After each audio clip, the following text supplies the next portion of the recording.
धन पाया उसने अंदर जाके की कीता, मन मेरो तामन ते छुटके हो। भ्रमना मिट गया, भटकना मिट गई, मुथाजी न रही। आंदे सन ताकत भर रहे। हाँ ताकत भाई जी तुहाडे वास्ते तुहानू रखे है, मैनू लोड़ कोई नहीं। मत आखो भी कीर्तन सुनने वास्ते सानू रखे है, मैनू तुहाडे कीर्तन दी लोड़ नहीं, मेरे कोल कीर्तनीए बतेरे। अखी अमृत वेले जिस वेले टिड्डी बोलदी है तू क्या बिरती जुड़दी है गुरु नानक दे चरना नाल। ते जिथे गुरु नानक बैठा उथे मर्दाना कीर्तन कर रहा है। भाई जी तुहाडे कीर्तन तक मैनू मुताजी नहीं, मैं तो तुहाडी खातिर तुहानू रख रहा। कोई समझ आउंदी सी उस वेले, अज उस वेले नू रोंदे सन। ये सबक देने सन, सबक दे आंदे सन ना मैं तुहाडे विच ताकत भर रहा। ते हैरान हुंदे सन भी किहड़े कुश्ते खवा रहे सन, ताकत भर रहे सन साडे विच ताकत। ये ताकत असां क्या करनी है और केड़ी ताकत है जो साडे विच वधीक आ गई है। सगों किसे आखिया सी जब होते पूत पठान के दलों को देते मोड़, जब होते पूत पठान के दलों को देते मोड़, अब शरण पड़े रघुनाथ की सके न तिनका तोड़। सगों जेड़ा कम अगे करदे सा, बाहर दीवाना ते जांदे सा, अरदासियां दी वार नहीं सी आउंदी। 6-6 महीने रख के घर दी सुरत कोई नहीं, पल्ले पैसा नहीं, केड़ी ताकत भर दी है। ते बाबा जी ने आखना मैं तुहाडे विच ताकत भर दिया। साध संगत नितनेम कीता की बख्शदा है, अंदर ताकत बख्शदा है। अज यादां ही हन जिहड़ियां सुनहरी यादां हन साडे कोल, होर है ही की। भावें वो जट किवें गुजरे है, पर साध संगत इस वेले ओ जट जिस वेले याद भी आ जाता है, उसकी याद भी रंग ला जाती। ओ बीत गया वक्त, आखिया गया वक्त फिर हाथ आता नहीं, नहीं आंदा कोई भी वक्त हथ, पर सतसंग विच गुजारिया वक्त हर वेले हथ विच रहिंदा है। जिस वेले याद कर लिया उस वेले ठंड पै जाए। केडियां रमज़ां सन। एक दिन पूछने लगे, कीर्तन कर रहा सा, इशारा किया, मैं चुप हो गया। कहने लगे तेरा ब्याह होया है? मैं बड़ा हैरान, भाई बच्चे सज्जे खब्बे बैठे और बाबा जी नू पता है, ते फिर पुछदे ने भी तेरा ब्याह होया है। की जवाब दिंदा? खबरे किथे बोलदे पे, कौन पहुंचे उत्थे।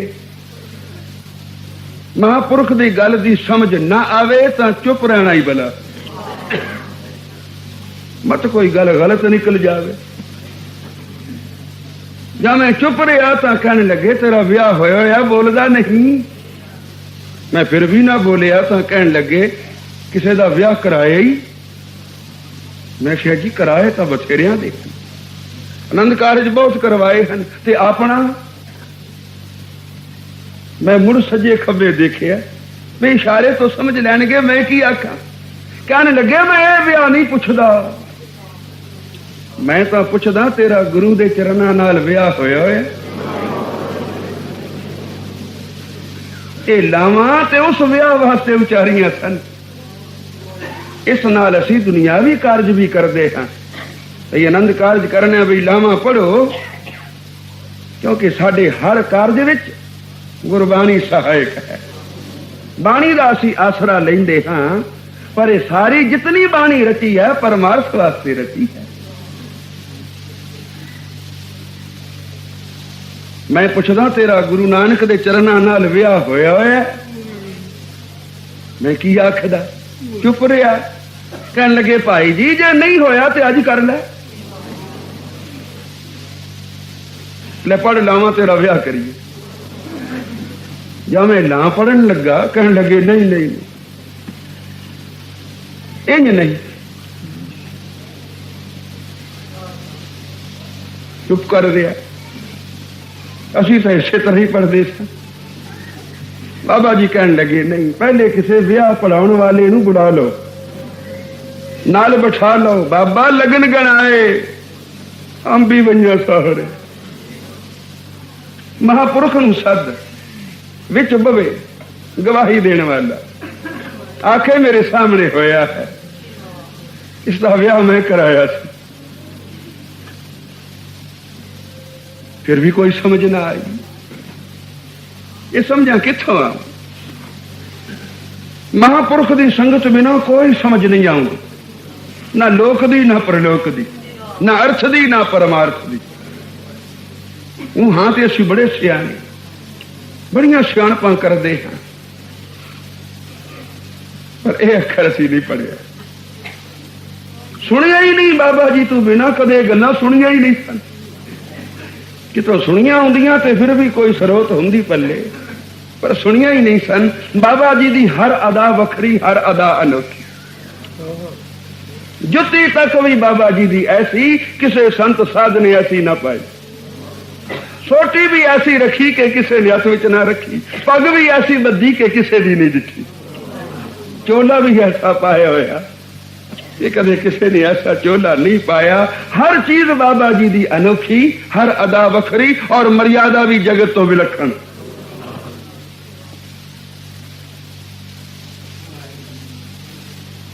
कहने लगे नहीं जा चाहिए, नहीं आऊं।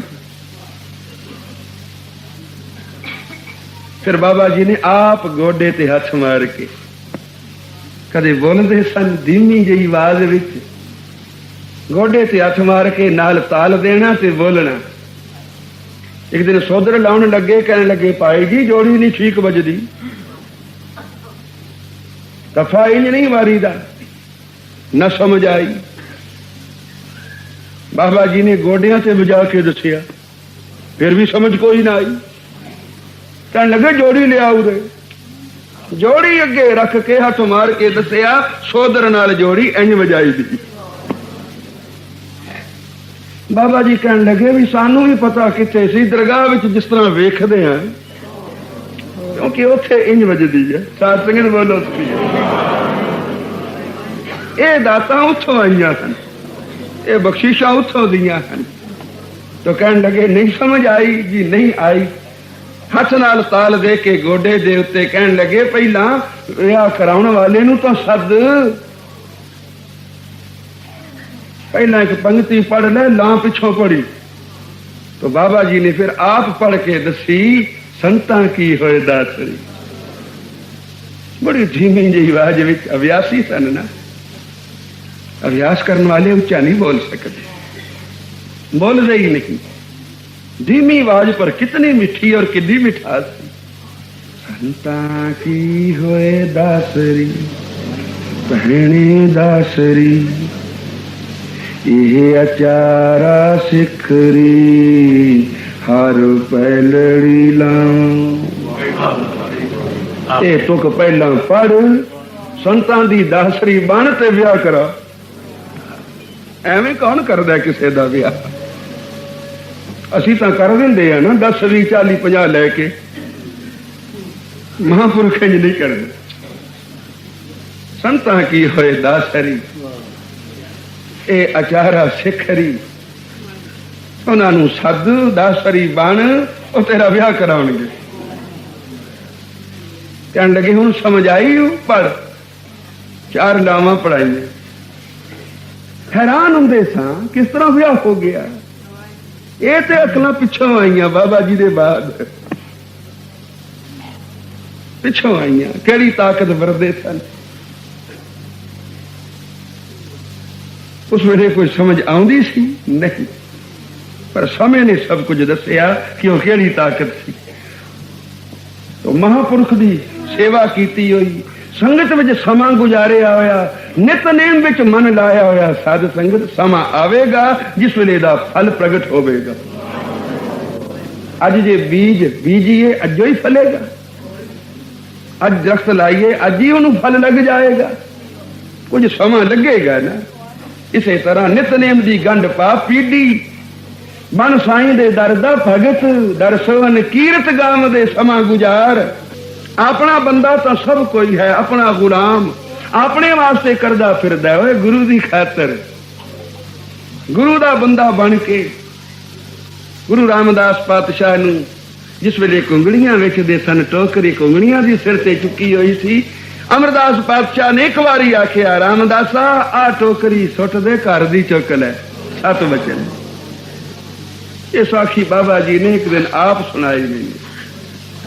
आखन लगे, राजा सिया बाहर दियां टोकरियां चुकी फिरदा, घर दी चुक लै। मैनू समझ ना आई।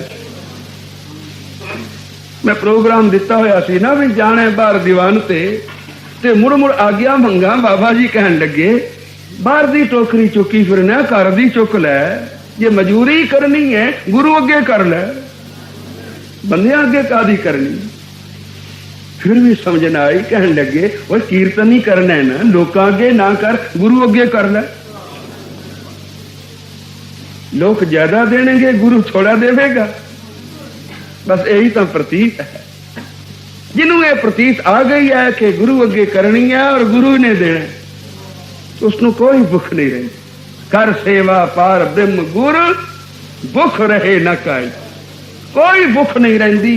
भुख उन्होंने व्यापदी। साहिब आख दिन, जिस जन तेरी भुख है इस दुख न व्यापे। तेरी भुख लग गई जिन्होंने, उन्होंने दुख मिट गए, कोई दुख बाकी ना रहा। पर सानू भुख ना लगी गुरु दी, गुरु दे कीर्तन दी, गुरु दे नाम दी, गुरु दी संगत दी। आ भुख किते लग जाती, जाग पैंदी।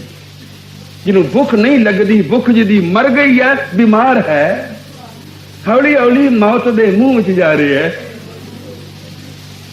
ते जे भुख लगन लग पई है तो डॉक्टर समझदा है हुण दवाई लगी है, हुण मेरी दवाई कारगर होवेगी। भुख लग पई सू। साचे नाम की लागे भूख, ये किसी भगवान नूं लगदी है। ये भुख लगदी है किसी बड़िया भागा वाले नूं। अमृत वेले भी मैं उठ पवां, सुता की पिया करदा। ओ कबीर सुता क्या करे, सौके की पिया करने। जाग रोए पै दुख, जाग गुरु दे चरण फड़ के रो। बड़ा दुख है तेरे सिर दे उत्ते। ओ जांका बासा गोर में से क्यों सोवे सुख। आखिर जिन्हें गोर विच जा सौना है, वो हुण सुख दी नींदर सुता पिया क्यों। करन वाला काम कर चुका है कि जे बाकी करना है तो उठ के कर ले। क्यों, काल करनता अबे कर, अब करता सोए ताल, पाछे कछू न होएगो जो सिर पर आवे काल। पता नहीं मुड़ करन दी मोहलत मिलनी है कि नहीं मिलनी। जे जाग आ गई हूं तो उठ बो। ये नहीं भी अजे वड्डी रात है, झटक तो होर सौ लवां, की पता फिर पासा परत दियां पता ही ना लगे ते दिन चढ़ जावे ते बीत जाए अमृत वेला ते मुड़ हयाती विच ए घाट पूरी ना होती। साध संगत बोलो श्री। मन मेरो तावन ते छुटकियो, कर बैठो विश्राम। कदों जदों माई री मैं धन पायो, मैं धन पायो हर नाम। मैं धन पायो